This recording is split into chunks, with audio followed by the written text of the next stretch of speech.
Welcome to Phenomenon Radio, the show that covers thought-provoking breakthroughs in the fields of UAP UFOs to discover fascinating truths, first-hand accounts, and investigative insights into the expanding confluence of physical and mental exposure to this worldwide phenomenon.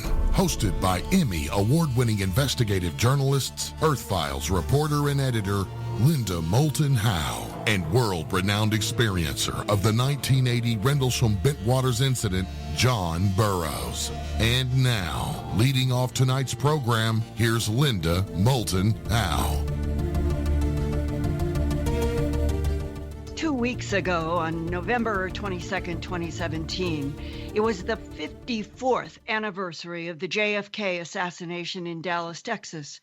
In this half-century, there have been dozens of whistleblower leaks about the CIA killing JFK.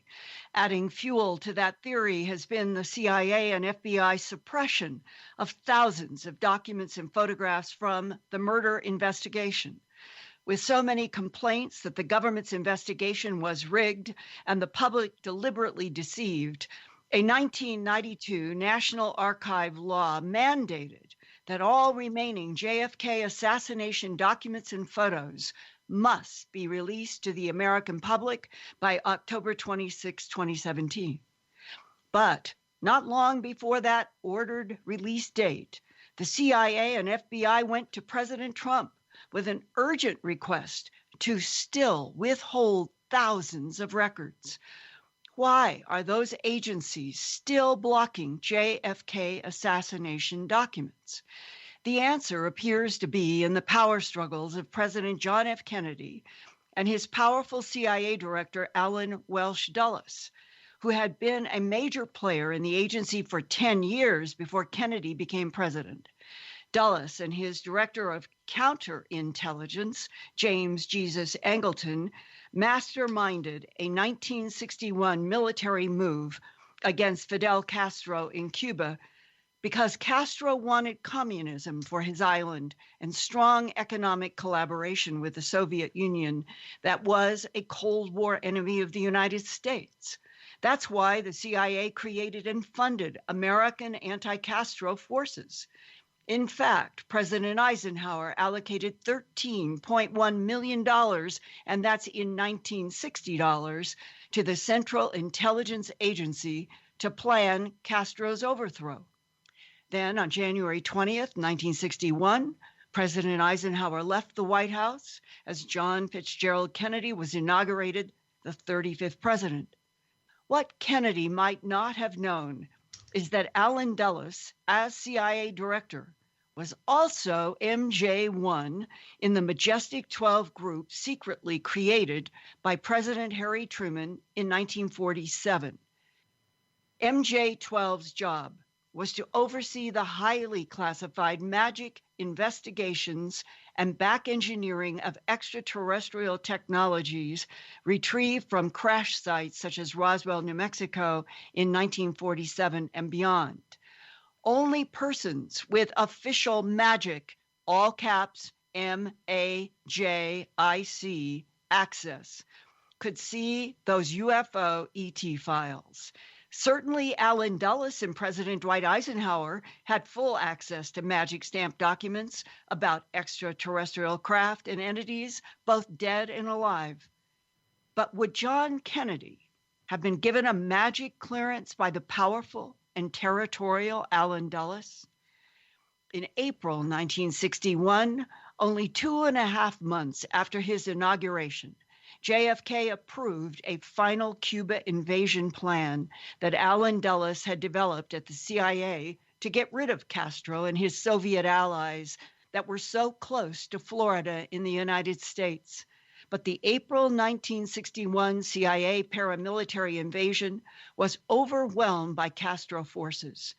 As the U.S. involvement became apparent to the world when American B-26 bombers attacked Cuban airfields, President Kennedy decided to stop the U.S. air cover.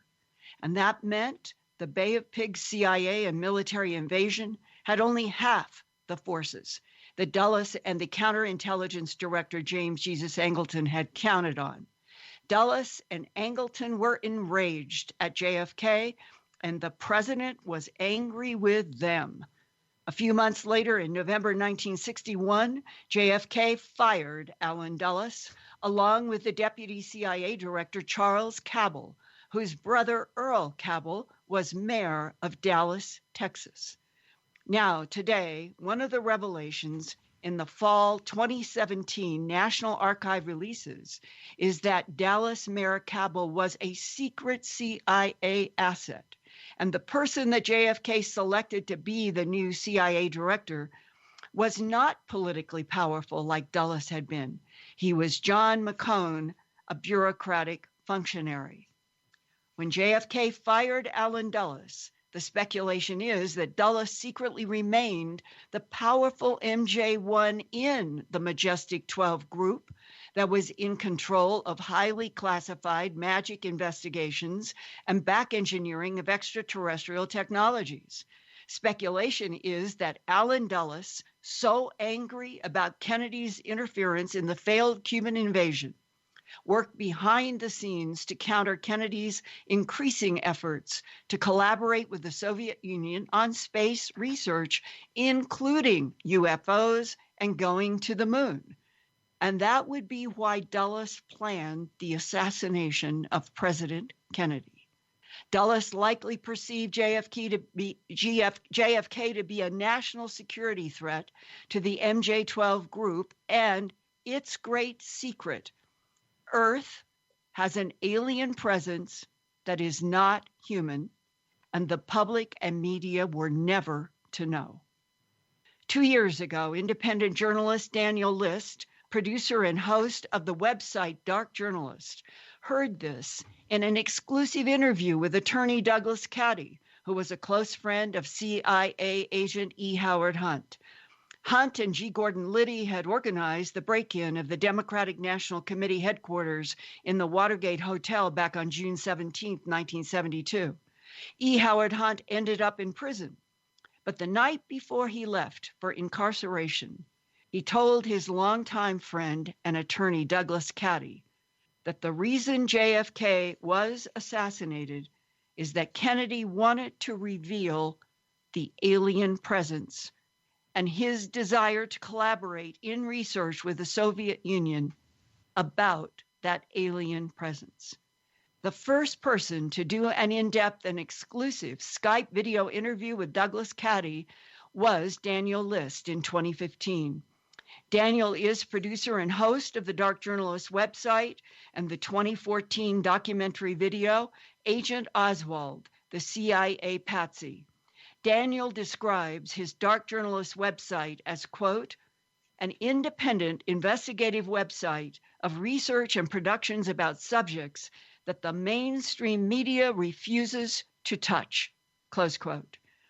After this short break, Phenomena Radio will return to find out why Daniel Liszt thinks the modern CIA and FBI still want to keep so many JFK assassination records secret, and what important new insights he has found in archive documents released so far at the end of 2017, and the significance of all those that have still not been released.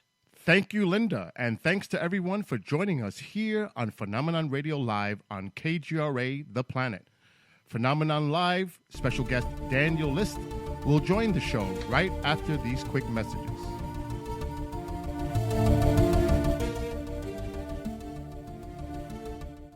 Hi, it's AJ with Vibes Mind, Body, Spirit. The Vibes Tribe seeks to assist you in creating and maintaining an uplifting and balanced state of being in your personal space. Palo Santo is a mystical tree that grows on the coast of South America. Palo is loved by many for its energetic cleansing and healing properties, and is also popularized for its heavenly presence in keeping your energy grounded and clear. Burning Palo provides an uplifting scent to raise your vibration and is also beneficial for relieving stress, anxiety, depression, and emotional pain. Palo Santo is also known for relieving symptoms of the common cold, headaches, and asthma. We offer Palo Santo in resin, powder, or by the stick. Go to onlinevibes.com for all of your vibration elevation needs and receive a free stick of Palo Santo with any online purchase over $25. Shop onlinevibes.com, that's onlinevibez.com, and get your vibes on today. As you know, recently we've been dealing with many natural disasters, and a lot of people have lost contact with their loved ones for days, even weeks. Others in the most vulnerable moments were unable to contact emergency services and call for help because of these potentially life-threatening circumstances from hurricanes, fires, earthquakes, and even rogue nations such as North Korea. Satellite Phone Store made satellite phones an affordable solution to being prepared when all communications are cut off. Satellite phones don't rely on cell phone towers, and they work anywhere under the open sky. Satellite Phone Store will give you a free Inmarsat iSat Phone 2 satellite phone with a monthly subscription on select service plans with enough time to provide you with reliable communications between your family and emergency services when you need it the most. To learn more, call 877-705-8839 or go to satellitephonestore.com. Supplies are limited, so call today. 877-705-8839 to hear all options and stay prepared. You listen to us, and we listen to you.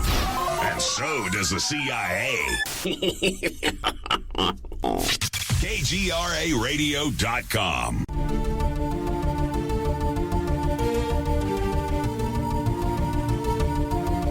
Welcome back to Phenomenon Radio for tonight's interview with guest Daniel Liszt. To start tonight's interview, here's Linda Moulton Howe. Linda? Hi, thank you. And welcome to Phenomenon Radio, Daniel Liszt. Oh, it's great to be here with you and John, Linda. Well, what I set up before the commercial was this question: what important new insights might you have found in the archive documents that have been released so far at the end of 2017? And then that even more mysterious and perhaps more important question: what about the significance of all of those that have still not been released by the FBI and the CIA? And that's over 3/4, so we can start right there. Of course, the law you referred to, the JFK Records Act, in 1992 mandated that all the records were to be released on October 26th, 2017. And I was watching that day, and at the very end of the day, there was this announcement that they were blocked at the last minute. And then the next day they reversed themselves and said, well, what we're going to do is we're going to do a rolling release. And this apparently came about as a result of Trump being pressured by the CIA and the FBI on the very day of the release. So they both showed up in his office and said, you really have to stop this, which I find very interesting. But the documents themselves, nonetheless, contain some very interesting things, and these rolling releases may reveal more. The CIA initially wanted to postpone that date till 2038. Let's keep that in mind, another 25 some odd years. So, you know, we have to think about that and really wonder why they would keep these records, why that would be the date that they'd want to keep. When we look at it now in terms of what we got, there are some very fascinating things that came out. One of them, I think, that stands out for me is the fact that one of the things you mentioned, of course, in the intro, is that Earl Cabell, his brother being Charles Cabell, the deputy director of the CIA that Kennedy fired along with Dulles in 1961, was a CIA asset. Well, he's the mayor of Dallas during the motorcade, and that's the kind of thing that makes a lot of people uneasy when they look at it, because when we're looking at the planning of the motorcade and the kind of security stripping that took place during President Kennedy's visit to Dallas, there's always been these questions about why they even went by the Texas School Book Depository. So we're going to get into that, but I would say that that was a significant one. The other one that stood out for me was that there was an FBI informant's report that Jack Ruby, who of course shot Lee Harvey Oswald 2 days after the president was assassinated, while Oswald was in police custody. Pretty remarkable. It's not an easy thing to do. Ruby said to his friend, do you want to come with me to Dealey Plaza on the day of the assassination? This happened. And one of the key phrases that he used was, do you want to come and watch the fireworks? Which indicates a kind of pre-knowledge that there was going to be an assassination taking place. Another document that came out revealed that there was a UK newspaper source. And this person called 25 minutes before the assassination took place. And they said, call the American embassy in London. Something big is going to happen in America. And just left it at that. Now, interestingly enough, the guy who took the call was a classic MI5 source. So, you know, the reporter himself had very close connections to basically the London version of the FBI, CIA. And that's pretty interesting because whoever called him knew to get to him. But it indicates, again, this foreknowledge that this event was going to take place. So those are the significant things that have come out of the documents so far. But again, we're looking at the majority of the documents, over 3/4, not being released. And even in the records that we're getting, we're still looking at majorly redacted documents.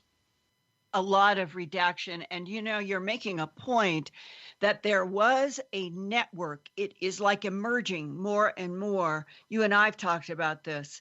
A network of people who knew each other quite a ways before November 22nd, 1963, had political relationships, familial relationships, and that there seemed to be a lot of people who knew that something was going to go down that was going to badly affect JFK, while the rest of the world didn't know anything until that day. And this goes to the question you just raised about who owned that book depository.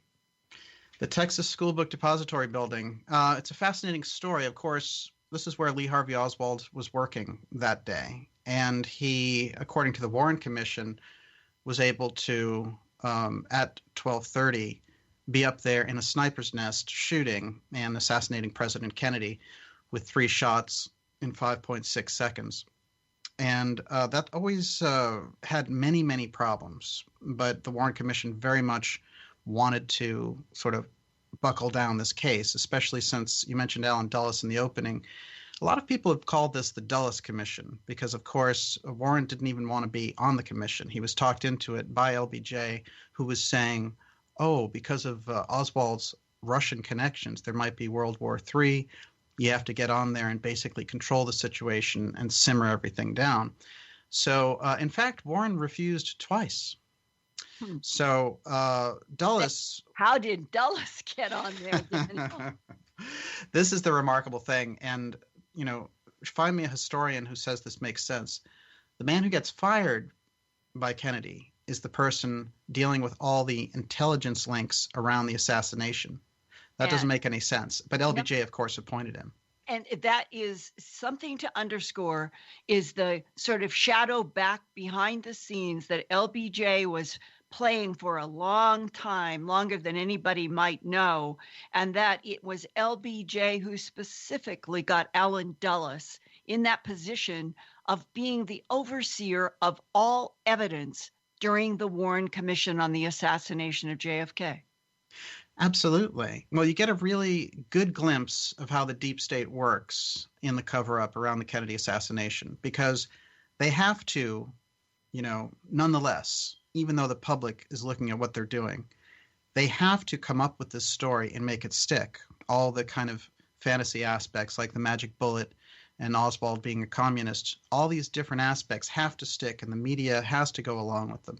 So this is really when the deep state comes out and announces their presence, because they have to take Kennedy out of the running. They have to take him out of the national scene and off the world stage, and we're going to get into why.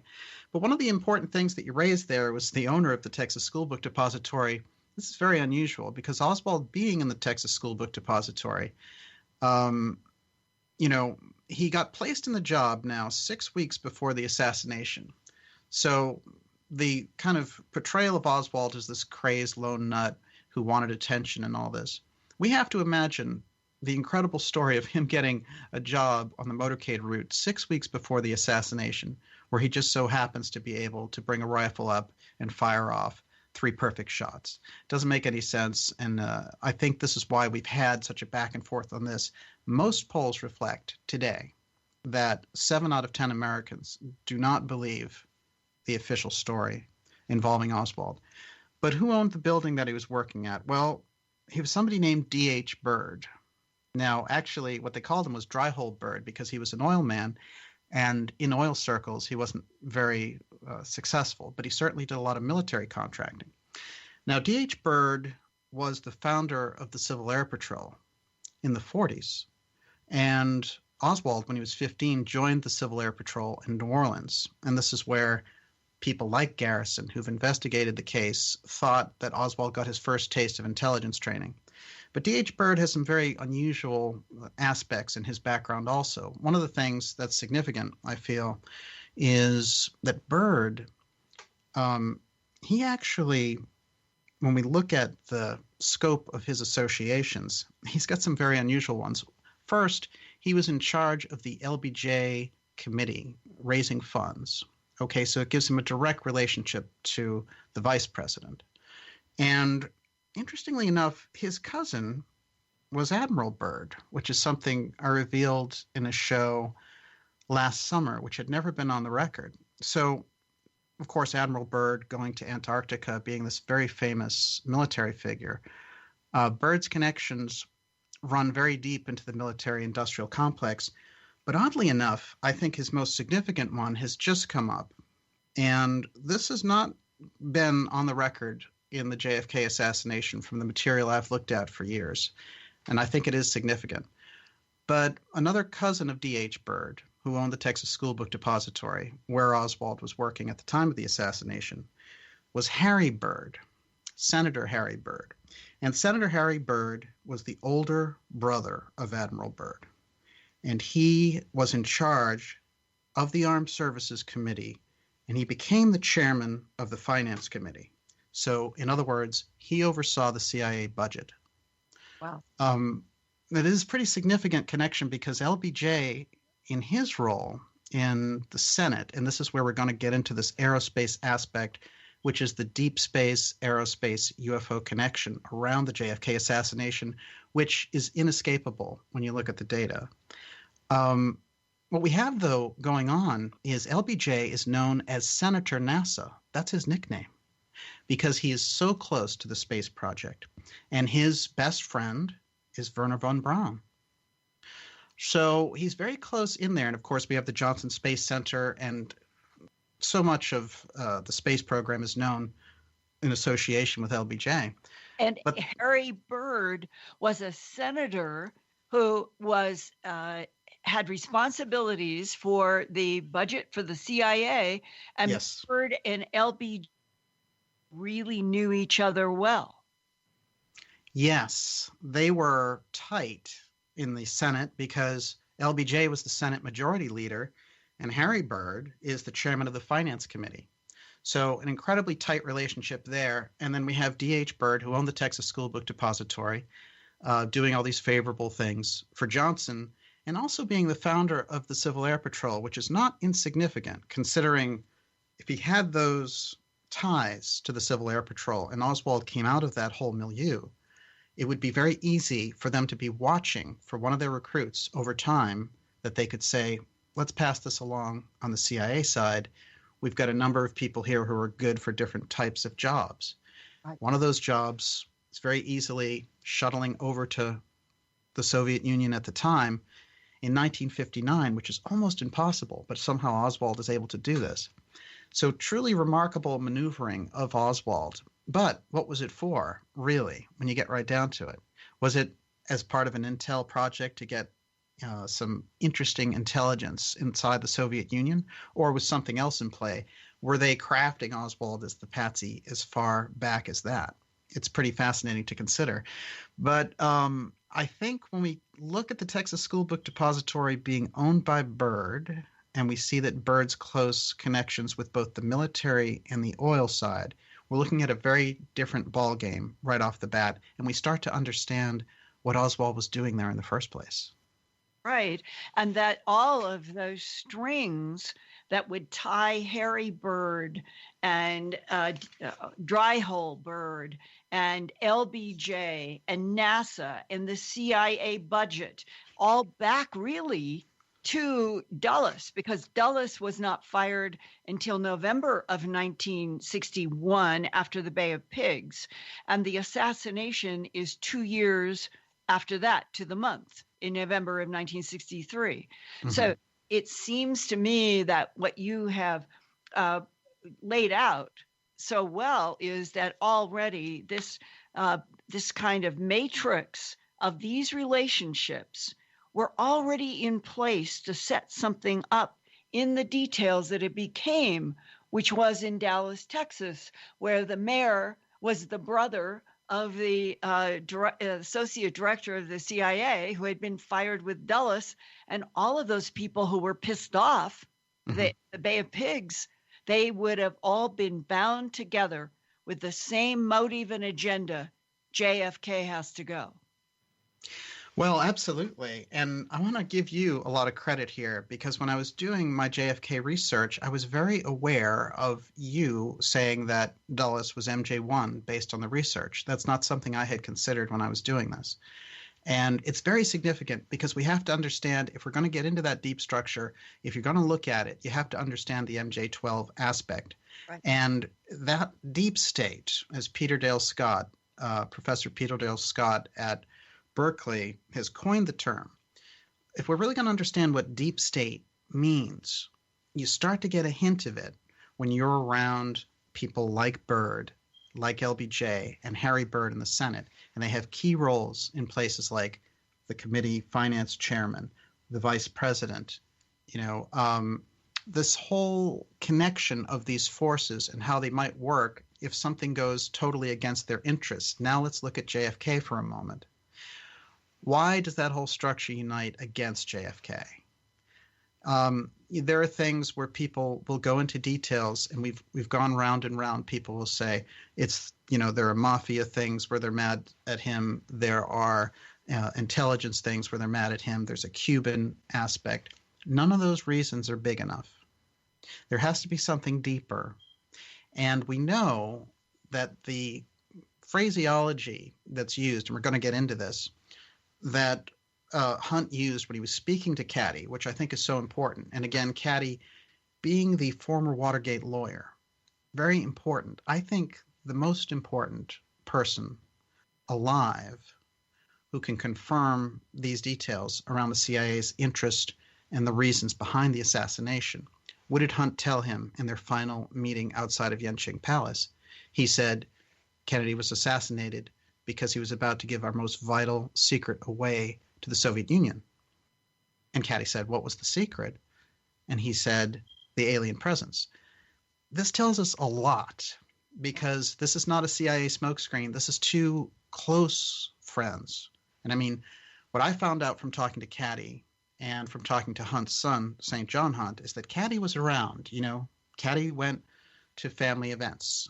Caddy was close in the PR firm working with Hunt, who was very unusually placed in that firm that Caddy was working in called Mullen. But it was Richard Helms himself, who was the director of the CIA, who had placed him there. So let's start to look at this a little bit and understand the wealth of information that somebody like Hunt would have. There are people who have tied him into the assassination. Marita Lorenz, for example, was a witness during the House Assassinations Committee, and she said he was the paymaster for the operation. Well, those connections are pretty good. But this thing that he said to Caddy, I think is significant, because if we snapshot it and we compare it with the records that the CIA is holding regarding the Garrison investigation around the aerospace aspect, that's where you really get the glimpse of the deep state involvement in the JFK assassination. Yeah, and Daniel, when we did the interview a few weeks ago, you were explaining that not only had Byrd started the Civil Air Patrol and that Oswald joined the Civil Air Patrol at age 15 in New Orleans, his unit commander was David Ferry.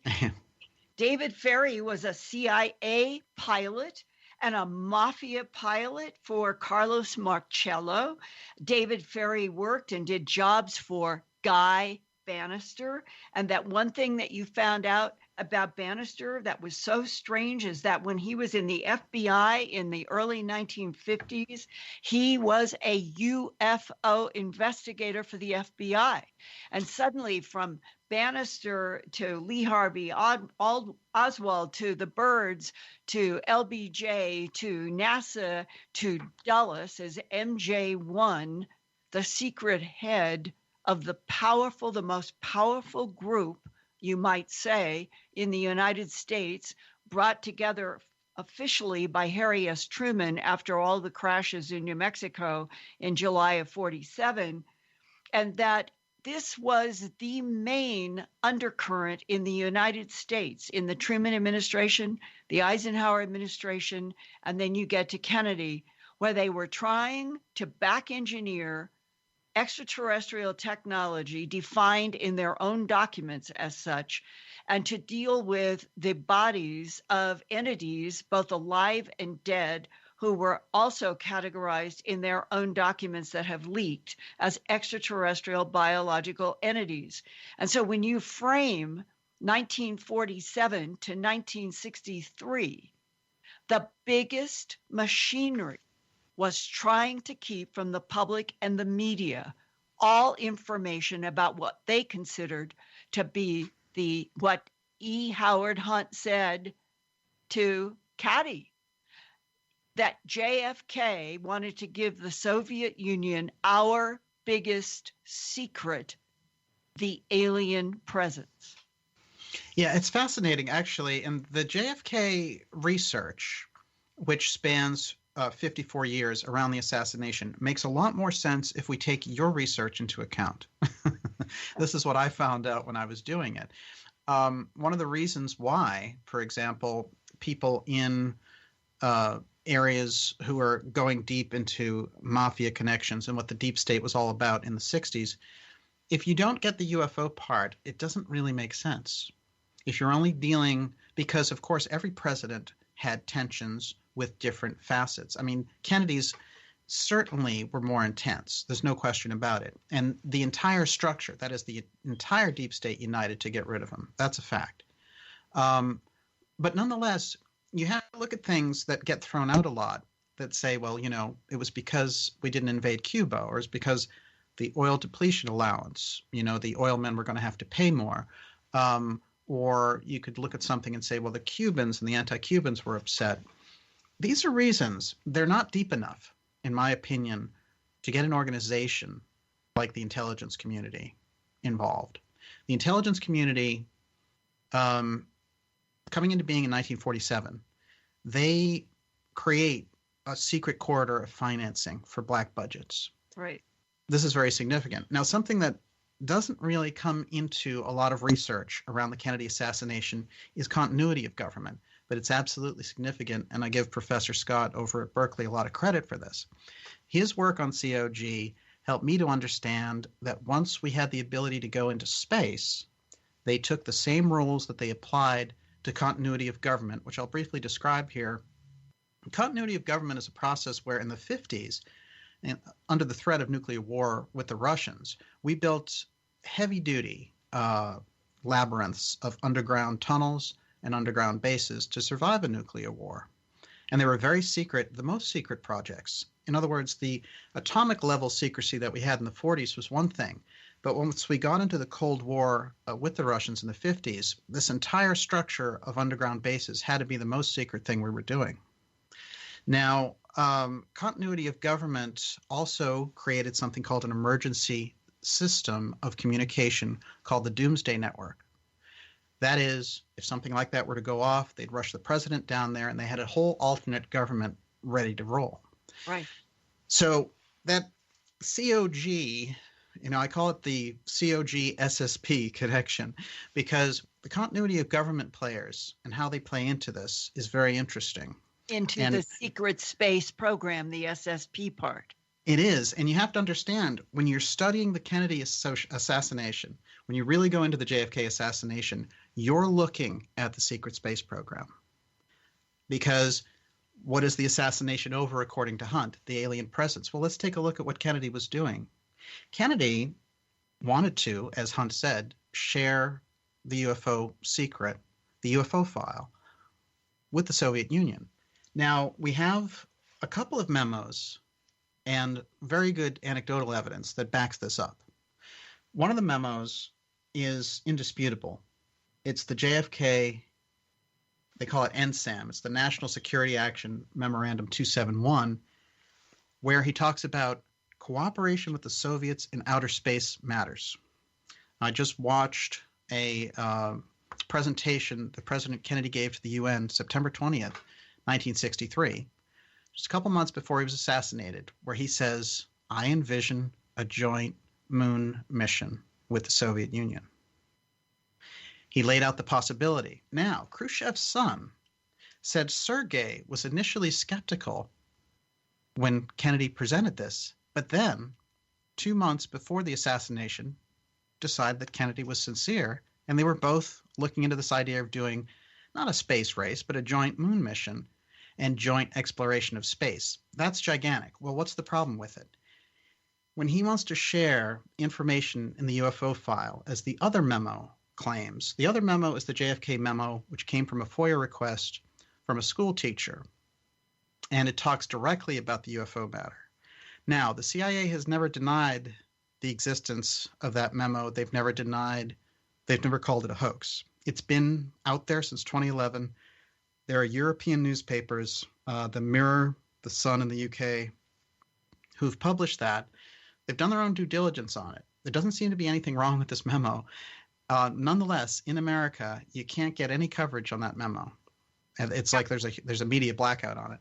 It's attacked. And anytime something that seems reasonably solid like this that gets attacked, I immediately think of James Jesus Angleton and CIA counterintelligence, that he was so effective for 20 years, and that the whole legacy of Dulles and Angleton hangs around things like maybe somebody in FOIA who wanted to get this memo out, and that when the powers that be in the CIA saw that this November 12th, 1963 draft memo from JFK, I have it in front of me, was released in FOIA to that school teacher, they might have gone absolutely nuts and said, we're going to make sure this gets slammed. This even has the loopy signature, the loopy handwriting of James Jesus Angleton on it, with this big black slosh at the bottom that is covering up something that who knows who wrote that, but this is clearly an Angleton signature on November. It looks to me like that date is November 20th, 63. The date of the draft is November 12th. This is 10 days before he is shot in Dallas. And if that date underneath the Angleton loopy writing is 11/20, they already knew what they were going to do, right? And that this memo from JFK that is classification review of all UFO intelligence files affecting national security, and has this extraordinary sentence that it would be very helpful if this is addressed allegedly to the director of the CIA, who in 63 would have been his John McCone, a functionary that Kennedy put in place after he fired Dulles. And we don't know why. Why would the name of McCone be blacked out in this document coming from FOIA? That's another puzzle. But this sentence that says it would be from Kennedy to the director of the CIA, it would be very helpful if you would have the high threat cases, and it's in the context of the whole subject of this memo, classification review of all UFO intelligence files affecting national security. So when he addresses high threat cases, this implies he's already had information that the UFO phenomena is not all Walt Disney nice, that there are things that are threats, and that he's concerned, and that he's proposing that they do a handshake with the Soviet Union on the exploration and investigation of high-threat cases in UFOs, as well as to go to the moon. There's no question about it. But the greatest thing about this is that you understand how things work behind the scenes when we're dealing with intelligence.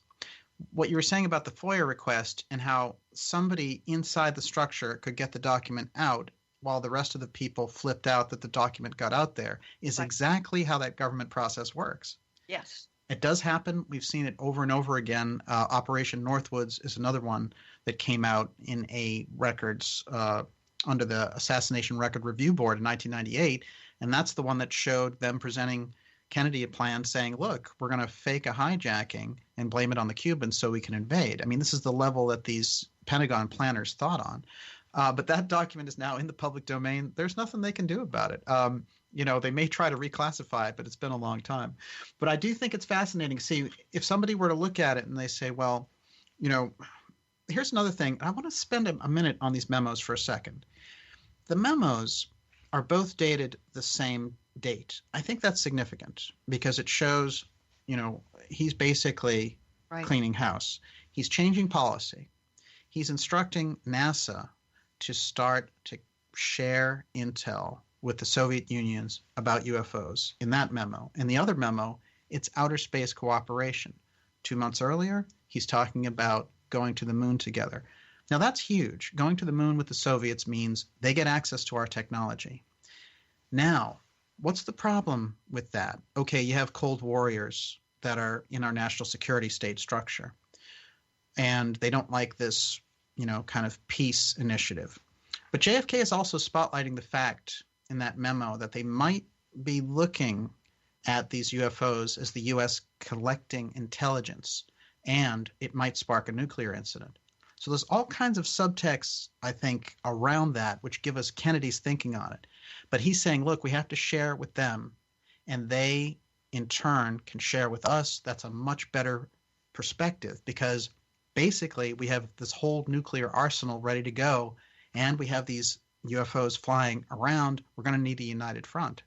That's the subtext that I see in both of those memos. Yes, and you and I and a few others who have studied what we call the burned memo that Bob Wood got in 1999 through the whistleblower Timothy Cooper.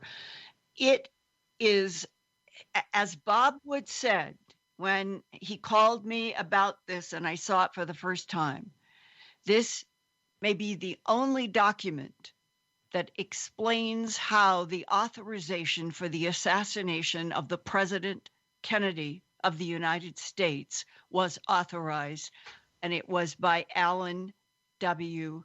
Dulles. In the Byrne memo, he's even referred to as all caps AWD. And in the first page of 9 pages, he refers to Lancer, all caps, is asking questions about us, meaning MJ-12, and this must not be allowed.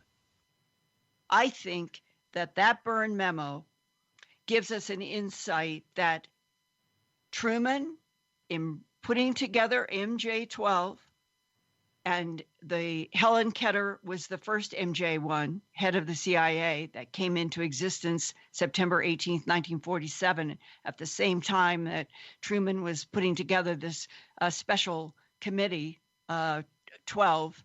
And then it goes from Truman to Eisenhower, and Dulles becomes the director of the CIA. And that you have this baton being passed from one president to another president, that they are now actively pursuing where there might be crashes of what they call in their own documents celestial or extraterrestrial craft, because they want to get the technology and they want to back engineer, but it is all to be kept away from the public and the media at all costs. That's repeated in their documents. So that by the time you get to John F. Kennedy, Dulles, by then, having been the director of the Central Intelligence Agency for 10 years before President before Kennedy became president, means that Dulles would feel that he was, I really think this, that he was top dog when it came to all things related to national security, because Magic and the Majestic 12 were given a certain kind of insulation, starting with Truman and then to Eisenhower, and that if push came to shove, a Dulles versus a Kennedy wanting to collaborate with the Soviet Union, talk about UFOs and ETs, and go to the moon together, Dulles would have interpreted that as this man, this president, is a threat to national security as defined to him, Allen Dulles.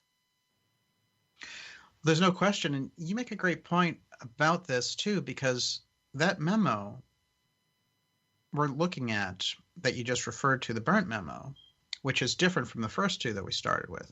Right. That one does something very interesting, because we're talking about the idea that Dulles continued in his role after he was fired as MJ1. So if he's the CIA director and he's fired, suddenly when Kennedy's assassinated, he shows up in the Warren Commission controlling all the intelligence leads. I think that's significant. But you go further than that, saying we're seeing him still in the role of MJ1, yes, showing that there's a kind of permanent government around the MJ1 committee. Exactly, you've got it. And I should have emphasized what I meant was that even if he was fired by Kennedy as director of the CIA, Kennedy may not have even understood the machinery of MJ12, and that it would have been, according to the insights in the Byrne memo, that Dulles would have taken the point of view that his power trumped the President of the United States when it came to the national security issues that he was chartered to protect and at all costs keep from the public and the media. Absolutely. Well, there's the eerie, chilling line that opens the Byrne memo that says Lancer, which is the code name for Kennedy, has been making inquiries into our activities, which we cannot allow. Yeah. JFK wants to wrestle that technology back under the presidential authority structure. He does not want this rogue group outside the CIA that grew out of the intelligence arm to have the final say on that. He's trying to get it back. Eisenhower lost it. And, you know, there's a lot of indications that he actually lost it when he had a stroke in the middle of his 8-year reign as president. And it's kind of fascinating because Nixon became acting president for a little while there. And they say when it took Eisenhower a little while to get back to normal. And it seems like this is when this person, you know, sort of Dulles decided, well, let's move this out of the presidential context. Right. Let's really get that over. And they started moving it into the corporations. Now I'm going to bring in something here, which is the fascinating interview that was someone who came to you and said Eisenhower had ordered that the CIA had to give him that information from Area 51, and that at a certain point he said, look, I'm going to send the Army in there to get that information if you don't come in here and give me a briefing. This is the level of tension. I've always found that was a fascinating story, and it gives us, just like the Caddy meeting with Hunt, it gives us this context of the struggle. If we don't understand the struggle between the presidency and this other thing, which we'll call the deep state for now, if we don't understand that tension that's going on and what the fight is over, we won't get anywhere. And what the fight is over that exotic technology. What is the exotic technology associated with the UFO file? That's right. And that the amount of money that was generated for American corporations who were able to back engineer and patent, as Philip J. Corso said was the goal of General Arthur Trudeau working for Eisenhower, that if they could patent extraterrestrial technology and get it into some sort of commercial application in the United States and sell it to the world, no American citizen, no one in Congress would have access to any of the patent information in the corporations because of American corporation law. and that this would have been the way to develop all of this backstory, the secret space program, without having it vulnerable to inquiry by American citizens or Congress.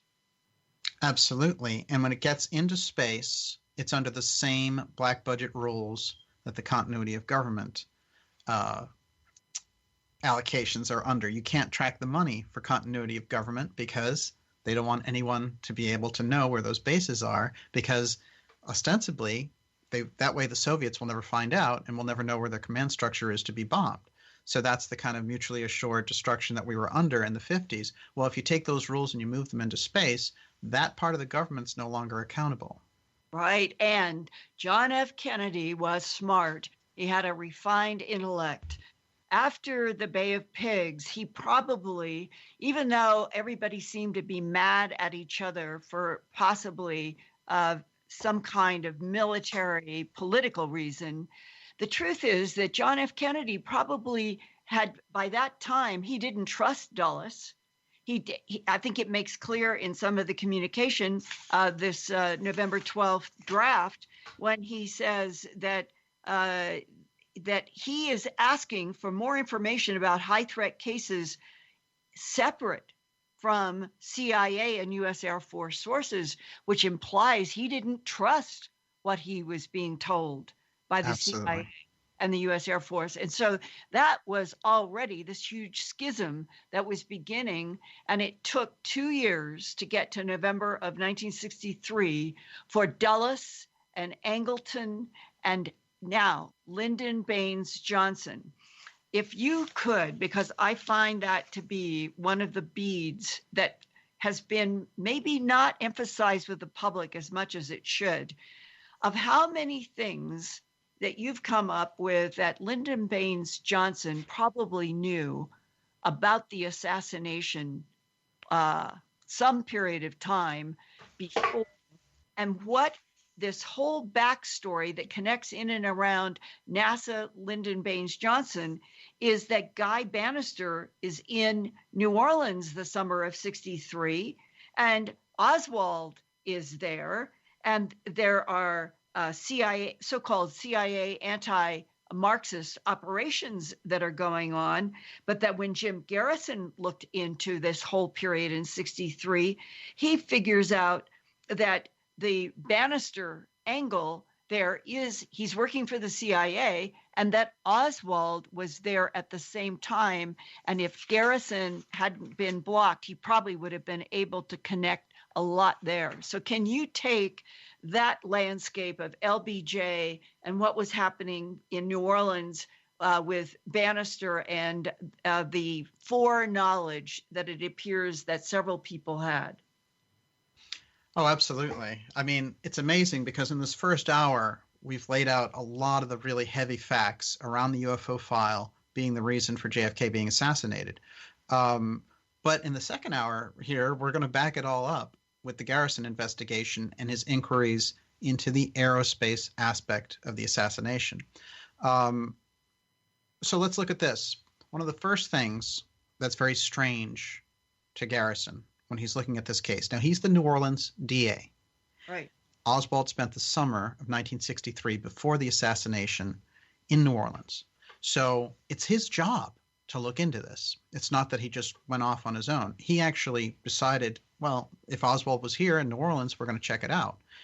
Now, when he first looks into it, he runs across Ferry.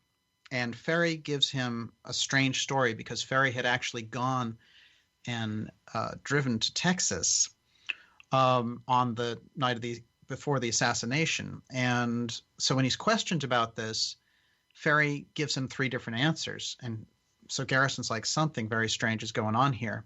But they were tipped that Ferry had taken this trip. And I found that very significant also, because somebody inside that structure was saying, let's keep an eye on Ferry. He's associated with this assassination. Now, what's fascinating is Garrison, being an upstanding citizen, turns Ferry over to the FBI. The FBI comes out and says, we didn't take him in. Garrison did. He has nothing to do with the assassination. That's the end of it. And then Garrison actually, in the background, studies the assassination over the course of 3 years until 1966, when he has a conversation with Russell Long, who is the senator in New Orleans. And Long tells him, look, there's a major cover-up around the Warren Commission. You have to get into it, and encourages him to do this.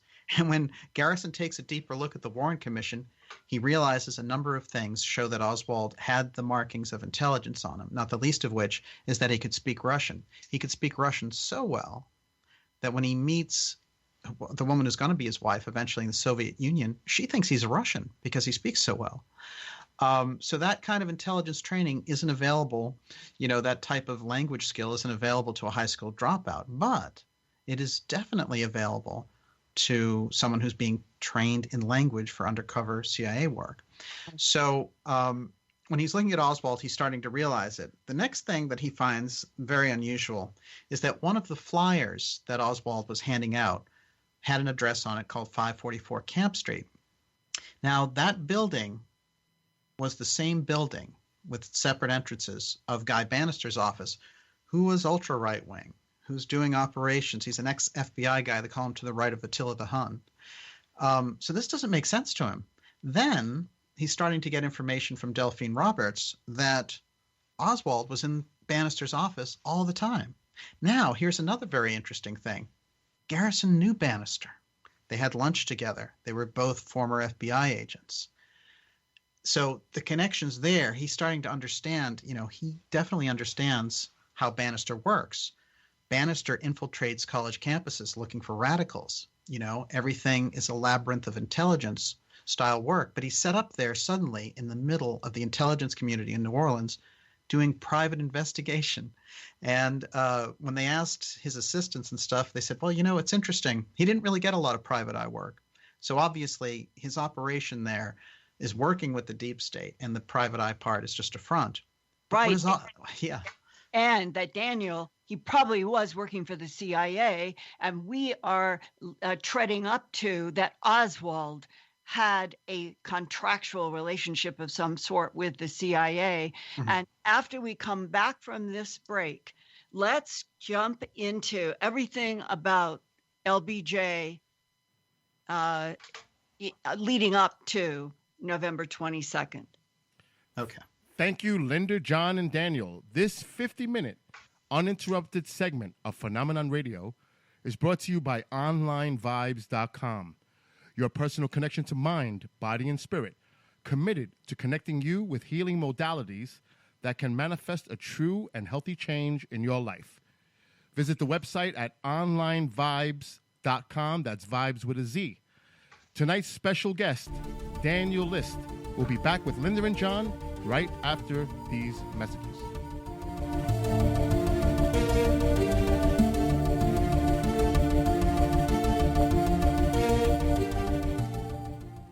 Hi, it's AJ with Vibes, Mind, Body, Spirit. The Vibes Tribe seeks to assist you in creating and maintaining an uplifting and balanced state of being in your personal space. Palo Santo is a mystical tree that grows on the coast of South America. Palo is loved by many for its energetic cleansing and healing properties, and is also popularized for its heavenly presence in keeping your energy grounded and clear. Burning Palo provides an uplifting scent to raise your vibration and is also beneficial for relieving stress, anxiety, depression, and emotional pain. Palo Santo is also known for relieving symptoms of the common cold, headaches, and asthma. We offer Palo Santo in resin, powder, or by the stick. Go to OnlineVibes.com for all of your vibration elevation needs and receive a free stick of Palo Santo with any online purchase over $25. Shop OnlineVibes.com, that's OnlineVibez.com, and get your vibes on today. Does extraterrestrial life exist? Has Earth been visited by intelligences from other worlds? The answers to these questions await you on the MUFON Cruise. This January 6th through 11th, 2018, spend 5 nights aboard Royal Caribbean's Brilliance of the Seas and enjoy dinners and private lectures with speakers including legendary physicist and researcher Stanton Friedman, as well as researchers Kathleen Martin, Chase Kletsky, and MUFON investigators Tony Angiola and Ben Moss, and an exclusive Cozumel Island tour and beach day at Playa Mia. Make your reservations before time runs out by visiting holidaymakertravel.com today or by phone at 877-642-4308. That number again is 877-642-4308. Unravel the UFO mystery with leading researchers in the field. Visit MUFONcruises.com.